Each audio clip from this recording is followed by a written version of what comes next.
warahmatullahi wabarakatuh. Perkenalkan, nama saya Feby Patricia. Demi melengkapi tugas akhir mata kuliah ekonomi makro, maka saya akan membahas sedikit tentang dampak COVID-19 terhadap pertumbuhan ekonomi. Sebelum masuk ke dampak yang terjadi, maka saya akan membahas COVID-19 terlebih dahulu. Apa sih itu COVID-19 dan coronavirus? Nah, untuk coronavirus sendiri adalah suatu kelompok virus yang dapat menyebabkan penyakit pada hewan atau manusia. Beberapa jenis coronavirus diketahui menyebabkan infeksi saluran nafas pada manusia mulai dari batuk pilek hingga yang lebih serius seperti Middle East Respiratory Syndrome atau MERS dan Severe Acute Respiratory Syndrome atau SARS. Coronavirus jenis baru yang ditemukan menyebabkan penyakit COVID-19.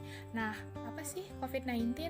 COVID-19 adalah penyakit menular yang disebabkan oleh jenis coronavirus yang baru ditemukan. Ini merupakan virus baru dan penyakit yang sebelumnya tidak dikenal sebelum terjadi wabah di Wuhan, Tiongkok pada bulan Desember 2019. Lalu, apa saja sih gejala COVID-19? Gejala-gejala COVID-19 yang paling umum adalah demam, rasa lelah, dan batuk kering. Beberapa pasien mungkin mengalami rasa nyeri dan sakit, hidung tersumbat, pilek, sakit tenggorokan atau diare. Gejala-gejala yang dialami biasanya bersifat ringan dan muncul secara bertahap. Beberapa orang yang terinfeksi tidak menunjukkan gejala apapun dan tetap merasa sehat. Sebagian besar atau sekitar 80% orang yang terinfeksi berhasil pulih tanpa perlu perawatan khusus. Sekitar 1 dari 6 orang yang terjangkit COVID-19 menderita sakit parah dan kesulitan bernafas. Nah, bagaimana cara COVID-19 menyebar? Orang dapat tertular COVID-19 dari orang lain yang terjangkit virus ini. COVID-19 dapat menyebar dari orang ke orang melalui percikan-percikan dari hidung atau mulut yang keluar saat orang yang terjangkit COVID-19 batuk atau mengeluarkan nafas. Percikan-percikan ini kemudian jatuh ke benda-benda dan permukaan-permukaan di sekitar. Orang yang menyentuh benda atau permukaan tersebut lalu menyentuh mata, hidung atau mulutnya, maka mereka dapat terjangkit COVID-19. Setelah mengetahui apa itu COVID-19 dan bagaimana cara penyebarannya, maka pemerintah mengeluarkan sebuah kebijakan, yaitu social distancing. Namun, tidak lama setelah itu diubah menjadi physical distancing. Nah, apa sih physical distancing itu? Physical distancing merujuk pada tindakan menjaga jarak fisik antara satu orang dengan orang lainnya, setidaknya 1,5 meter dan menghindari kerumunan demi mencegah penularan penyakit. Menjaga jarak fisik bukan berarti kita memutus hubungan sosial dengan orang lain. Kita dapat tetap terhubung secara sosial bahkan ketika terpisah. Selain diberlakukannya physical distancing, pemerintah juga mengeluarkan kebijakan work from home dan study from home. Dengan diberlakukannya work from home, maka tidak dapat dipungkiri bahwa hal tersebut akan memberikan dampak pada pertumbuhan ekonomi yang cukup jelas di Indonesia. Seperti banyak karyawan work from home, orderan ojek online anjlok. Pekan pertama WFH, penghasilan ojol turun drastis. Suasana sunyi pasar baru pasca menyebarnya virus corona. Corona mewabah, pedagang kaki lima menjerit. Dengan demikian, hal ini membawa pengaruh besar dalam pertumbuhan ekonomi, yang mana ekonomi Republik Indonesia masuk ke dalam skenario terburuk. Pemerintah memegang skenario berat bagi perekonomian Indonesia di saat pandemi corona. Pada skenario ini, pertumbuhan ekonomi diprediksi berada di angka 4,5 sampai 4,9% di kuartal 1 2020 dan 2,3% di akhir tahun ini.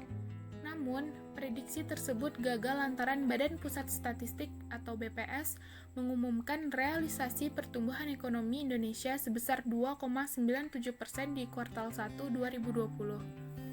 Menteri Keuangan Sri Mulyani Indrawati mengatakan realisasi pertumbuhan ekonomi di kuartal 1 2020 justru membuat Indonesia menghadapi skenario sangat berat, di mana pertumbuhan ekonomi hanya minus 0,4% hingga akhir tahun 2020.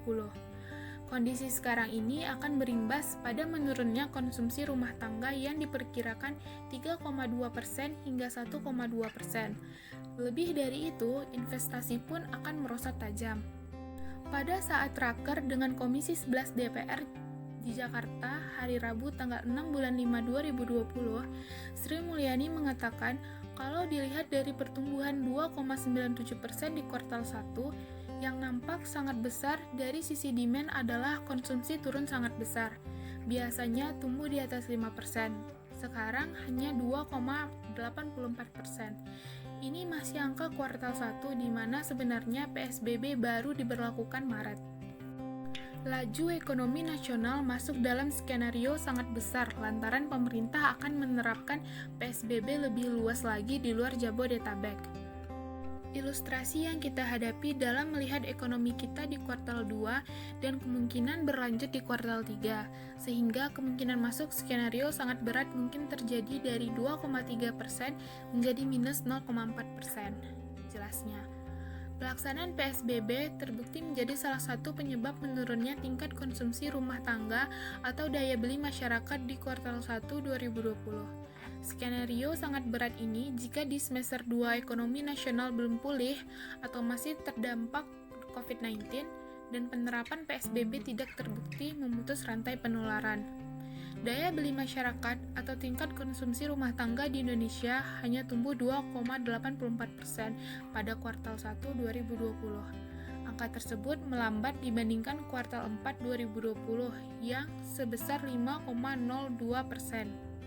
Pada saat raker dengan Komisi 11 DPR via virtual di Jakarta hari Rabu tanggal 6 bulan 5 2020, Sri Mulyani mengatakan kuartal 2 kita harus antisipasi lebih dalam lagi jatuhnya.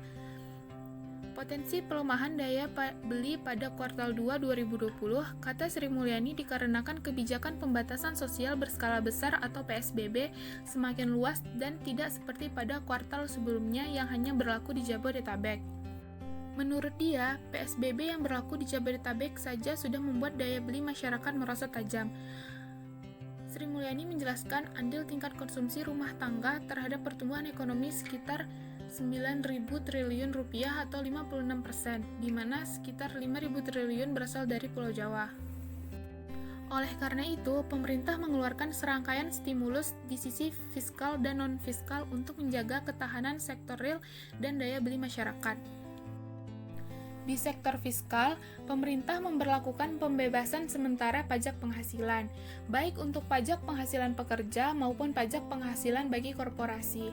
Pemerintah juga memberikan relaksasi restitusi pajak penambah nilai. Relaksasi PPN ini berlaku mulai April hingga September, dengan proyeksi nilai restitusi mencapai 1,97 triliun rupiah. Pembebasan pajak penghasilan atau PPh ini nantinya akan berlaku bagi 19 sektor manufaktur, mulai dari industri bahan kimia, otomotif, makanan dan minuman, hingga industri tekstil. Di sektor keuangan, pemerintah memberlakukan kebijakan untuk mempermudah industri mendapatkan pembiayaan. Khusus untuk sektor pariwisata, kemudahan pembiayaan hanya untuk pinjaman maksimal sebesar 10 miliar rupiah. Selain kebijakan di sektor fiskal, pemerintah juga merumuskan aturan terkait penyederhanaan dan pengurangan jumlah larangan dan pembatasan atau lartas untuk kegiatan ekspor dan impor. Nah, setelah mengetahui apa itu COVID-19, apa saja penyebab, serta bagaimana cara menghindarinya, maka diharapkan agar kita semua dapat mengikuti kebijakan apa saja yang telah dihimbau oleh pemerintah. Mungkin sekian penjelasan saya mengenai pertumbuhan ekonomi yang sedang terjadi saat ini. Semoga stimulus yang telah dikeluarkan oleh pemerintah dapat berjalan dengan baik, dan semoga semuanya cepat pulih kembali. Mungkin sekian dari saya, mohon maaf apabila ada salah kata. Assalamualaikum warahmatullahi wabarakatuh.